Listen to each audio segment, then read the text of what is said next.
السلام عليكم ورحمة الله وبركاته. الحمد لله رب العالمين، والصلاة والسلام على أشرف المرسلين وعلى آله وصحبه أجمعين، أما بعد، فقد قال الله تعالى في القرآن العظيم والفرقان المجيد: أعوذ بالله من الشيطان الرجيم، بسم الله الرحمن الرحيم، والفجر وليال عشر. رب اشرح لي صدري ويسر لي أمري واحلل عقدة من لساني يفقهوا قولي. اللهم صل على سيدنا محمد، اللهم صل عليه وسلم. கண்ணியத்திற்கும் மரியாதைக்கும் உரிய அல்லாஹ்வின் நல்லடியார்களே, அருமையான சகோதர பெருமக்களே, அருமநாயகம் முஹம்மது ஸல்லல்லாஹு அலைஹி வஸல்லம் உடைய பாக்கியம் நிறைந்த நல்லும்மத்துமார்களே, அருமையான பெருமக்களே, எந்த விஷயத்தை கேட்க இருக்கிறோமோ அந்த விஷயத்தின்படி அமல் செய்யக்கூடிய பாக்கியத்தினையும், கேட்ட விஷயங்களை பிறருக்கு எட்டி வைக்கக்கூடிய பாக்கியத்தினையும் அல்லாஹ் நம்மளை வடுக்கும் வழங்கிடுவானாக. நம்முடைய வாழ்நாட்களை அல்லாஹ் ஆரோக்கியமான வாழ்நாட்களாக ஆக்கி தருவானாக. மருத்துவமனைகளுக்கு செல்லாத காலங்களாக ஆக்கி தருவானாக. மருத்துவமனை செலவினங்களிலிருந்து அல்லாஹ் நம் அனைவரையும் முழுமையான முறையில் பாதுகாப்பானாக. எல்லா விதமான ஆபத்துகள், விபத்துகள், பலாய் முசீபத்துகள், பரவக்கூடிய தொற்று நோய்கள், அனைத்து விதமான பாப செயல்களிலிருந்தும் அல்லாஹ் நம் அனைவரையும் முழுமையான முறையில் பாதுகாத்து நிம்மதியான, அமைதியான, ராகத்தான, சந்தோஷமான, மகிழ்ச்சியான வாழ்க்கை இந்த உலகத்திலும் நாளை மறு உலகத்திலும் அல்லாஹ் அளவில்லாமல் வழங்கிடுவானாக. நம்முடைய ஹலாலான ஆதத்துகள் அனைத்தையும் அல்லாஹ் நிறைவேற்றி தந்தரல் புரிவானாக. நம்மில் யாரெல்லாம் ஹஜ்ஜுக்கு சென்றிருக்கிறார்களோ அவருடைய ஹஜ் எல்லாம் ஹஜ்ஜம் மப்ரூராக, ஹஜ்ஜம் மக்பூலாக ஆக்கி தருவானாக. அதே போன்ற பாக்கியங்களில் வரக்கூடிய வருடங்களில் நமக்கும் நம்முடைய குடும்பத்தார்களுக்கும் நம்முடைய சந்ததிகளுக்கும் அல்லாஹ் தந்தரல் புரிவானாக என்று இந்த நல்ல நேரத்தில் துஆ செய்து துவங்குகிறேன். இது துல்ஹஜ் மாதம், இஸ்லாமிய வருடத்தினுடைய கடைசி மாதம், 12வது மாதம் துல்ஹஜ் மாதம். இந்த மாதத்திற்கு ஏராளமான சிறப்புகளை அல்லாஹ் ஏற்படுத்தி தந்திருக்கிறான். இந்த மாதம் அஷ்ஹுருல் ஹுரும் என்று சொல்லக்கூடிய சங்கையான கண்ணியமான மாதங்களில் 4 மாதங்களில் ஒரு மாதம் இந்த துல்ஹஜ் மாதம். அதே போல இந்த துல்ஹஜ் மாதத்தினுடைய 10 நாட்களுக்கும் தனி சிறப்புகள் இருக்கின்றன. எப்படி ரமதானுடைய கடைசி 10 நாட்களுக்கு என்று தனி சிறப்புகள் உண்டோ, அதே போல இந்த துல்ஹஜ் மாதத்தினுடைய முதல் 10 நாட்களுக்கும் தனி சிறப்புகள் இருக்கின்றன. அன்னை ஹப்ஸா ரலியல்லாஹு தஆலா அன்ஹா ஒரு ஹதீஸை சொல்லுவார்கள்: இஜ்தமஅல் இபாதாத். இந்த மாதம் எப்படிப்பட்டது, இந்த முதல் 10 எப்படிப்பட்டது அப்படின்னா, இபாதத்துகளை முழுமையாக கிடைக்கப்பட்ட நாட்கள் இந்த நாட்கள் எல்லாம் என்று நபிகள் நாயகம் ஸல்லல்லாஹு அலைஹி வஸல்லம் சொல்லக்கூடிய செய்தியை அன்னை ஹப்ஸா ரலியல்லாஹு தஆலா அன்ஹா சொல்லுவாங்க. அப்படி என்றால் ஒட்டுமொத்த அமல்களும் இந்த மாதத்தில் நடைபெறுகின்றன.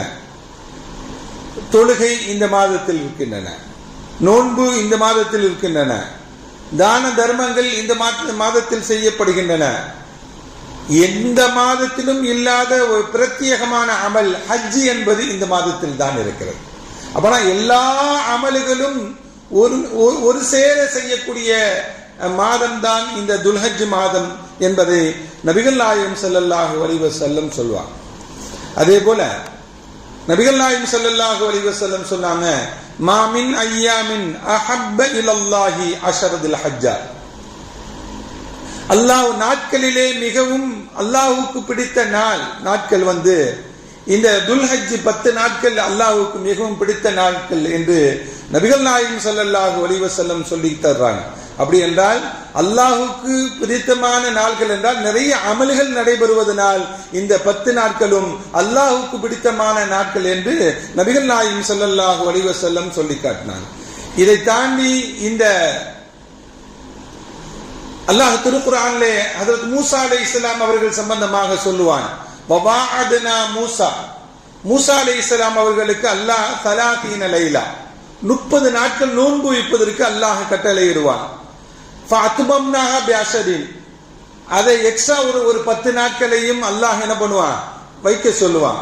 அந்த 10 நாட்கள் எது அப்படின்னு சொல்லி பெருமக்கள் இந்த குர்ஆனுடைய வசனத்துக்கு விளக்கம் சொல்லும் பொழுது இந்த துல்ஹஜ்ஜுடைய 10 நாட்கள் என்று பெருமக்கள் சொல்லி காட்டுறாங்க.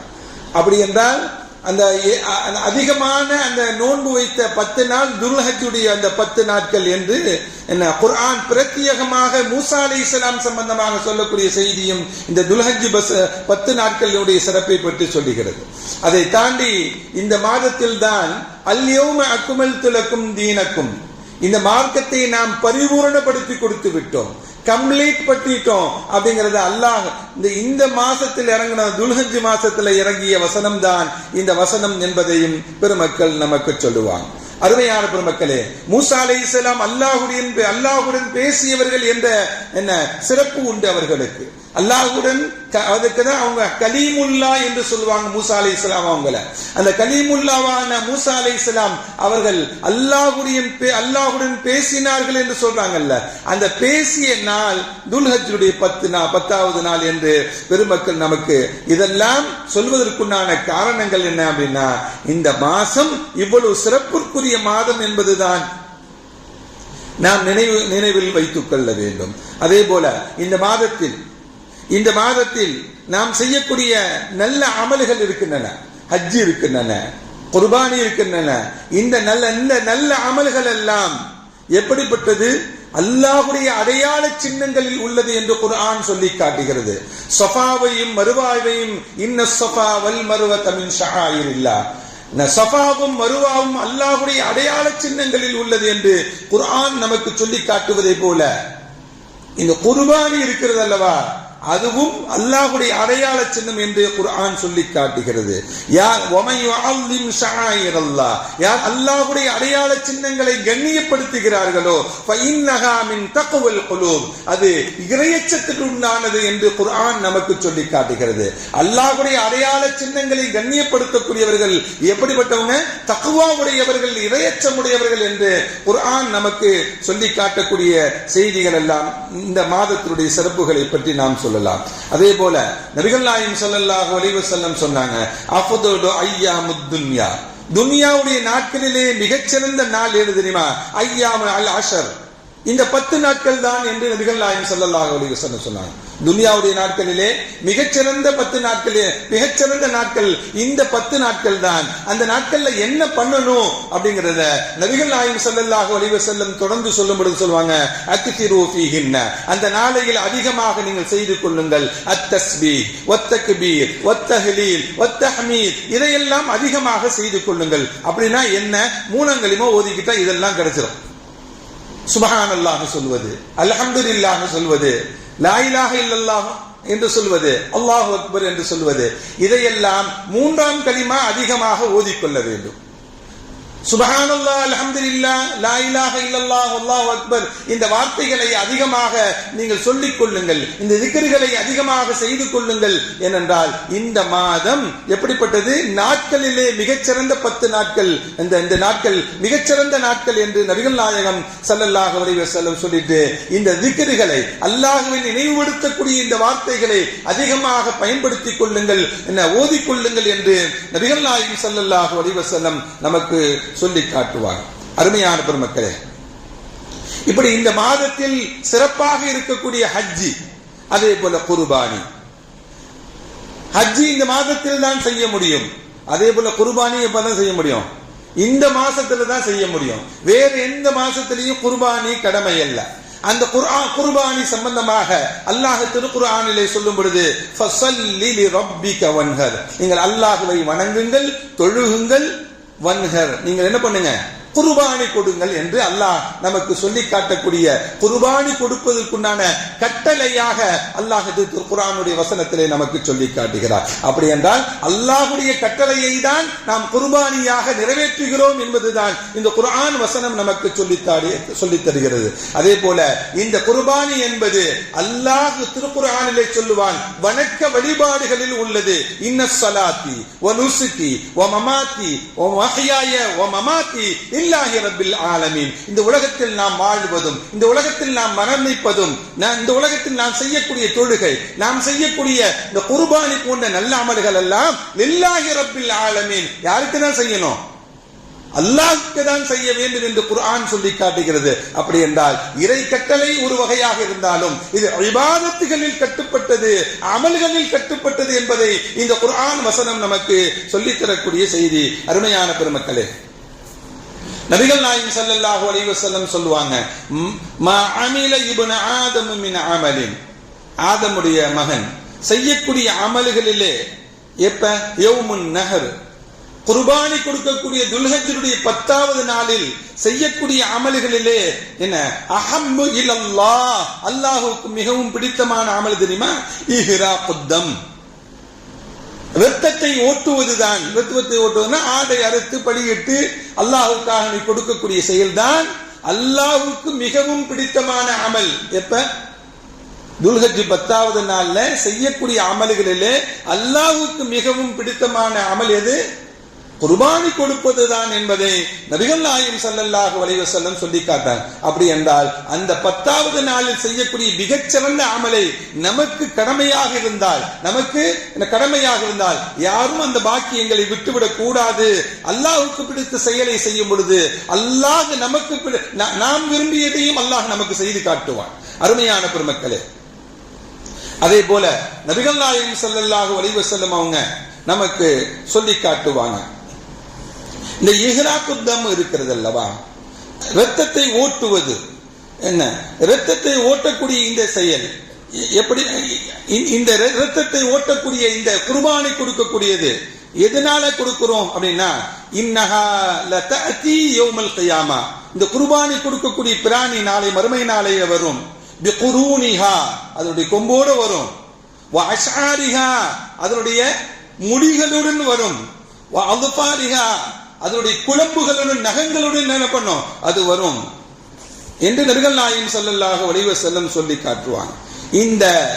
இந்த குர்பானியை நாம் கொடுக்கக்கூடிய நிலையில அந்த இரத்தம் மண்ணை, அது பூமியை அடைவதற்கு முன்பாக அல்லாஹ்விடத்தில் இதனுடைய நன்மைகள் போய் சேர்ந்து விடுகிறது. அதை நீங்கள் அழகான முறையில் மனமுவந்து கொடுங்கள் என்று நபிகள் நாயகம் ஸல்லல்லாஹு அலைஹி வஸல்லம் சொன்னாங்க.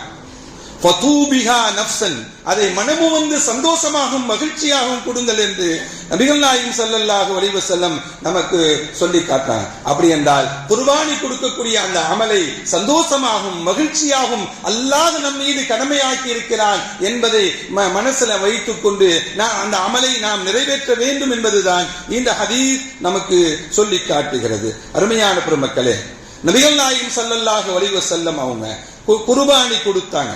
எப்படி கொடுத்தாங்க? ஹஜ்ரத் அனஸ் ரலியல்லாஹு தஆலா அன்ஹு சொல்வாங்க, லஹா அன்-நபி ஸல்லல்லாஹு அலைஹி வஸல்லம் அவங்க குர்பானி கொடுத்தாங்க. என்ன கொடுத்தாங்க? பி கபுஷைனி, 2 ஆடுகளை ஸல்லல்லாஹு அலைஹி வஸல்லம் குர்பானி கொடுத்தாங்க. எப்படிப்பட்ட ஆடை? அம்லஹைனி அக்ரனைனி. அந்த 2 ஆடுகளும் எப்படி இருந்தது தெரியுமா? கருப்பு கலந்த வெள்ளை நிற ஆடாக இருந்தது. அம்லஹ் அப்படிங்கிறதுக்கு இன்னொரு விளக்கம் முழுமையாக வெள்ளை நிறமுடைய ஆடையாகவும் என்ன பொருள் வைத்துக் கொள்ளலாம். கருப்பு கலந்த வெண்ணிற ஆடாக அந்த ஆடு இருந்தது. அது கொம்பு உள்ளதாக இருந்தது என்பதை ஹஜ்ரத் அனஸ் ரலியல்லாஹு தஆலா அவங்க நமக்கு சொல்லி காட்டுவாங்க. கொம்பு உள்ள 2 ஆடுகளை, கருப்பு நிறம் கலந்த 2 ஆடுகளை ஸல்லல்லாஹு அலைஹி வஸல்லம் உதுஹியா கொடுத்தாங்க. அந்த குர்பானை கொடுக்கும் பொழுது எப்படி அறுத்தாங்க அப்படின்னு சொல்லும் பொழுது, வாதிஅன் கதமைஹி அலா சிஃபாஹிஹிமா, அந்த 2 ஆட்டுடைய விழா பகுதியில் தங்களுடைய கால்களை வைத்து ஸல்லல்லாஹு அலைஹி வஸல்லம் அதை அறுத்தாங்க. யுஸம்மா வ யுகப்பிரு, தக்பீர் சொல்லி பிஸ்மில்லாஹ் சொல்லி நபிகள் நாயகம் ஸல்லல்லாஹு அலைஹி வஸல்லம் அவங்க அந்த குர்பானி கொடுத்தாங்க. ஃபதபஹுமா பியதிஹி, தன்னுடைய கையினாலே அறுத்து கொடுத்தாங்க குர்பானியாக என்பதை ஹஜ்ரத் அனஸ் ரலியல்லாஹு தஆலா அவங்க ஸல்லல்லாஹு அலைஹி வஸல்லம் கொடுத்த குர்பானியை விளக்கி சொல்லும் பொழுது இப்படி சொல்றாங்க. ரெண்டு கொடுத்தாங்க. அது கருப்பு கலந்த வெண்ணிற ஆடாக இருந்தது. அது தன்னுடைய காலை அதனுடைய விலா பகுதியில அழுத்தி வைத்துக் கொண்டு என்ன பண்ணாங்க, அதை அறுத்தாங்க. பிஸ்மில்லாஹ் சொல்லி அறுத்தாங்க, அல்லாஹு அக்பர் சொல்லி அறுத்தாங்க என்றெல்லாம் ஹஜ்ரத் அனஸ் ரலியல்லாஹு தஆலா அன்ஹு அறிவிக்கக்கூடிய ஹதீஸ் நமக்கு சொல்லி காட்டுகிறது. அருமையான பெருமக்களே, இன்னொரு ஹதீஸ்ல வருது, ஸல்லல்லாஹு அலைஹி வஸல்லம் சொன்னாங்க, நீங்கள் மகிழ்ச்சியாக கொடுங்கள், சந்தோஷமாக கொடுங்க, உங்களுடைய குர்பானியை மகிழ்ச்சியாகவும் சந்தோஷமாக கொடுங்க. ஏனென்றால் ஃபஇன்னஹா மதாயாக்கும் அலஸ் சிராத், நாளை மறுமை நாளையிலே சிராத்துல் முஸ்தகீம் பாலத்திற்கு அது வாகனமாக அது அமையும் உங்களுக்கு என்று நபிகள் நாயகம் ஸல்லல்லாஹு அலைஹி வஸல்லம் சொன்னாங்க. அப்படி என்றால் நாளை மறுமை நாளையிலே நமக்கு ஒரு சின்ன உதவி என்றாலே அது பெரும் உதவியாக இருக்கும். அது யாருமே உதவி செய்ய முடியாது.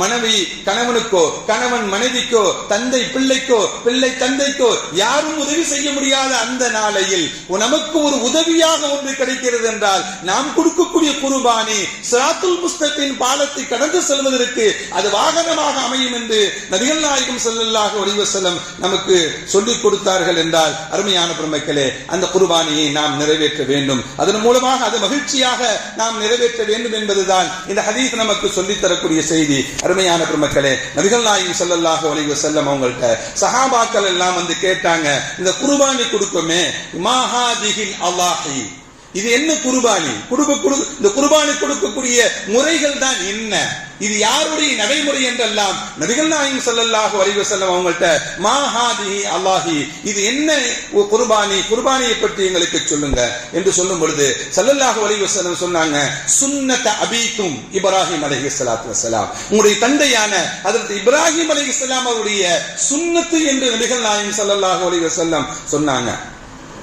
சஹாபாக்கள் கேட்டாங்க, யா ரசூலுல்லாஹ் காலு ஃபமாலனா, அதனால எங்களுக்கு என்ன நன்மை, என்ன பிரயோஜனம் என்று கேட்டாங்க. காலு ஃபமாலனா ஃபீஹா, அதனால என்ன நன்மை எங்களுக்கு என்று கேட்ட பொழுது கால ஸல்லல்லாஹு அலைஹி வஸல்லம் சொன்னாங்க, பிகுல்லி ஷஅரத்துன் ஹஸனா, ஒவ்வொரு முடிக்கும் நன்மை உண்டு என்று நபிகள் நாயகம் ஸல்லல்லாஹு அலைஹி வஸல்லம் சொன்னாங்க. ஒவ்வொரு முடிக்கும் நன்மை இருக்கு. ஆட்ல முடியுடைய நன்மையை முடிய கவுண்டிங் பண்ண முடியுமா, என்ன முடியுமா? அப்படி என்றால் அருமையான பெருமக்களே, ஒவ்வொரு முடிக்கும் நன்மை, பிகுல்லி ஷஅரத்தின் ஹஸனா, ஒவ்வொரு முடிக்கும் நன்மை இருக்கிறது என்று நபிகள் நாயகம் ஸல்லல்லாஹு அலைஹி வஸல்லம் சொன்னாங்க. அப்படி என்றால் நாம் கொடுக்கக்கூடிய ஆற்றுடைய முடிவுடைய அளவுக்கு நன்மை என்றால் அதை எண்ண முடியாத அளவுக்கு இருக்கக்கூடிய, அதனாலதான் நிறைய பேர் வெள்ளாடை விட செம்மறியாடு கொடுப்பாங்க. செம்மறியாடு கொடுப்பதற்கு காரணம் என்ன, அதிகமாக முடிகள் இருக்கு, அடர்த்தியாக முடிகள் கொண்டது என்பதுதான். அதனாலதான் அந்த ஒவ்வொரு முடிக்கும் நன்மை கிடைக்கும் என்றெல்லாம் நபிகள் நாயகம் ஸல்லல்லாஹு அலைஹி வஸல்லம் நமக்கு சொல்லி காட்டுறாங்க. அருமையான பெருமக்களே, குர்பானி இருக்கிறது, யார் மீதெல்லாம் கடமை, யார் மீதெல்லாம் குர்பானி கடமை? நபிகள் நாயகம் ஸல்லல்லாஹு அலைஹி வஸல்லம் அவங்க சொன்னாங்க, முஸ்லிமானவங்க தான், முஸ்லிமானவர்கள் மீது தான் கடமை. யார் மீது பாலிகாக இருக்கணும், குர்பானி கொடுக்கக்கூடியவங்க முஸ்லிமாக இருக்கணும், பாலிகானவங்களா இருக்கணும், அவங்க மேலதான் கடமை. அதை தாண்டி ஆக்கிலானவர்களா இருக்கணும், அறிவாளிகளாக இருக்க வேண்டும். புத்தி சுவாதீனம் இல்லாதவர்களுக்கு என்ன இல்லை, அவங்களுக்கு கடமை இல்லை. அப்ப ஆக்கிலாக இருக்கிறது, பாலிகா இருக்கிறது, முஸ்லிமாக இருக்கிறது, இந்த இவர்களுக்கு தான் என்ன கடமை, குர்பானி கடமை. அதே போல பயணத்தில் இருக்கிறாங்க, அவங்க மீது கடமையா அப்படின்னா அவர்கள் மீது கடமை இல்லை, அவர்களுக்காக வேண்டி கொடுக்கப்பட்டால் அது கூடிக்கொள்ளும். பயணத்தில் இருக்கக்கூடியவங்களுக்கு இந்த 3 நாட்கள் 10, 11, 12 இந்த 3 நாளும் அவர் வெளியூர்ல இருக்கிறார், சொந்த ஊர்ல இல்ல, சொந்த ஊர்ல இல்லாம வெளியூர்ல இருக்கிறாரு அப்படின்னா அந்த முசாஃபிருக்கும் கடமை இல்லை என்பதை நாம் நினைவில் வைத்துக் கொள்ளும். எந்தெந்த பிராணிகளை கொடுப்பது அப்படின்னா ஆடு, மாடு, ஒட்டகம் எல்லாருக்கும் தெரிந்ததுதான். அது எந்த வயதை பூர்த்தி அடைந்ததாக இருக்க வேண்டும்.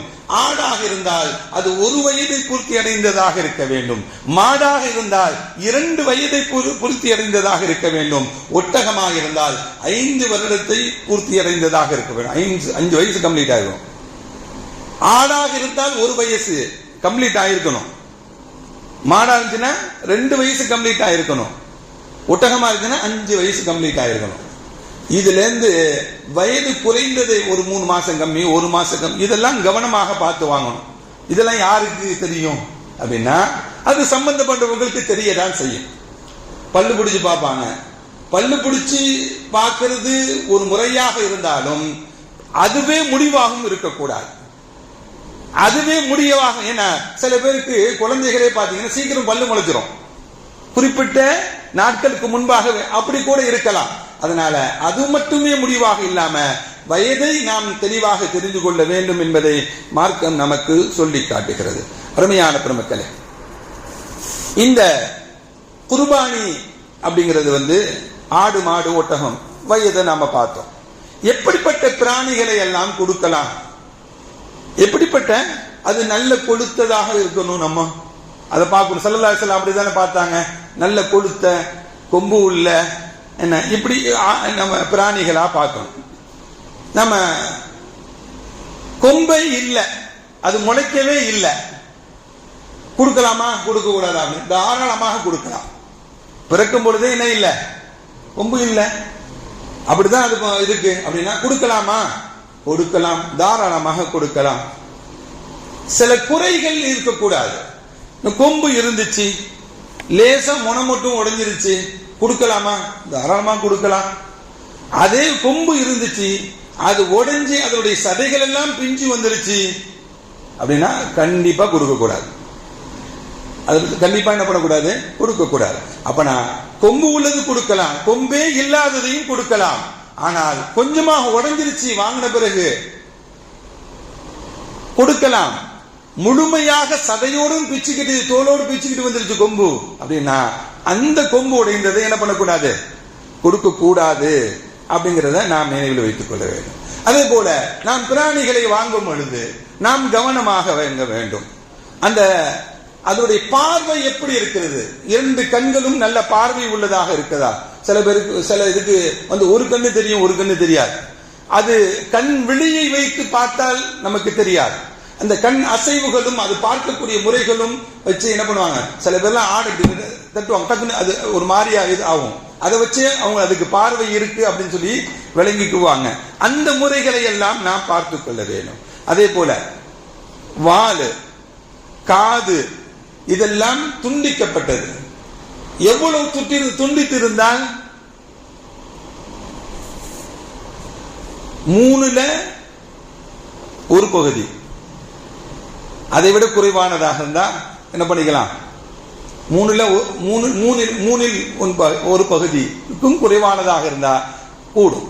அதை விட என்ன அதிகமாக இருந்துச்சுன்னா கூடாது என்பதை நாம் நினைவு. அதே போல ஒரு பிராணிக்கு முழுமையாக கால் உடைஞ்சு போயிருக்கு, கால் உடைஞ்சு தொங்குது, அப்படிப்பட்டதை வாங்கி குர்பானி கொடுக்க கூடாது. கால் நல்ல சூம்பி போயிருக்கு, எந்திரிச்சு நிக்கவே முடியாது, அந்த பிராணியாட்டி நடக்கவும் முடியாது, கண்டிப்பா கூடாது. அதே போல பிராணிகள் ஒன்னு ஆணாக இருக்கணும் அல்லது பெண்ணாக இருக்கணும். 3ஆம் பாலினமாக இருக்கக்கூடிய ஒரு பிராணியாக இருந்தால் நிச்சயமாக கூடாது. அது எப்படி தெரிஞ்சுக்கிறது அப்படின்னா அது சம்பந்தப்பட்டவங்ககிட்ட தான் நம்ம என்ன பண்ணணும், தெரிஞ்சுக்கணும் அப்படிங்கிறதையும் நாம் நினைவில் வைத்துக் கொள்ள வேண்டும். அதே போல இன்னைக்கு கூட்டு குர்பானி நிறைய கொடுக்குறாங்க. கூட்டு குர்பானி கொடுப்பதற்குண்டான காரணங்கள் என்ன அப்படின்னா நம்ம வேலை முடிஞ்சு போச்சு, கடமை முடிஞ்சிருச்சு அப்படிங்கிறதுக்காக. ஒவ்வொரு வேலைகளுக்கும் நன்மைகள் உண்டு, நாம் செய்யக்கூடிய ஒவ்வொரு செயல்களுக்கும் நன்மை உண்டு. அதை அறுக்கிறோம், பங்கெடுக்கிறோம், அதற்குண்டான அதுக்கு தீனி போடுறோம், அதை சுத்தப்படுத்தும், எல்லாத்துக்கும் நன்மைகள் இருக்கிறது. நமக்கு வேலை முடிஞ்சா போதும் அப்படின்னு சொல்லி யார்ட்டையாச்சும் ஒரு ஆள்கிட்ட 3000 ரூபாயோ 4000 ரூபாயோ காசை கொடுத்து அவங்க கொடுத்துட்றாங்க, யாருக்காச்சும் ஏழைக்கு கொடுத்துருங்க, அப்படி அல்ல. நாம் கொடுக்கக்கூடிய குர்பானியிலிருந்து நாம் உண்ண வேண்டும். நபிகள் நாயகம் ஸல்லல்லாஹு அலைஹி வஸல்லம் நாம கொடுக்கக்கூடிய குர்பானியிலிருந்து நாம சாப்பிடணும், நாம் உண்ண வேண்டும். அதே போல கூட்டு குர்பானிக்கு எங்கெல்லாம் கொடுக்கறாங்களோ அது அவங்க கொடுத்து சில இடங்கள்லாம் ஏமாத்துறாங்க. நிறைய மோசடிகள் இருக்குல்ல இன்னைக்கு இபாதத்திலையும். ஹஜ் இன்னைக்கு கூட ஒரு வீடியோ வந்துச்சு,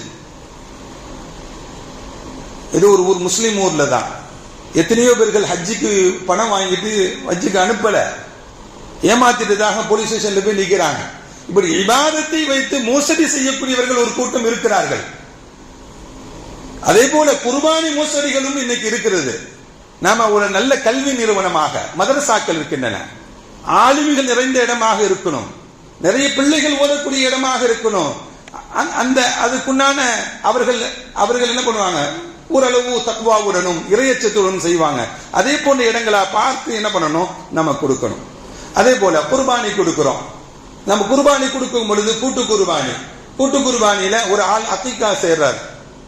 அக்கீகா செய்யும் பொழுது அது கூடுமா அப்படின்னா நிச்சயமாக கூடும். ஏனென்றால் குர்பானியுடைய சட்டமும் அக்கீகாவுடைய சட்டமும் என்னதான், ரெண்டுமே ஒண்ணுதான். என்ன, அதனால அக்கீகா என்பது கூடும். அதே போல ஒரு ஆள் கூட்டு குர்பானியில கறிக்காக வேண்டி கூட்டு சேர்க்கிறார், கூடுமானால் அது கூடாது. நோக்கம் என்னவாக இருக்கணும், குர்பானி கொடுக்கணும் நியத்து இருக்கணும். குர்பானி கொடுக்கணும் நியத்து இல்லை அப்படின்னா கறிக்காக வேண்டி மீதி 6 பேருடைய குர்பானியும் வீணாயிடும். அதனால நம்முடைய குர்பானியுடைய ஷேர்ல யார் யாரெல்லாம் சேர்ந்திருக்கிறா, எதற்காக சேர்ந்திருக்கிறாங்க அப்படிங்கறதெல்லாம் நாம தெளிவாக செய்யணும். அதே போல கூட்டு குர்பானியில ஒரு காஃபீர் சேர்ந்துட்டார், பாய் நானும் சேர்ந்துக்கிறேன்.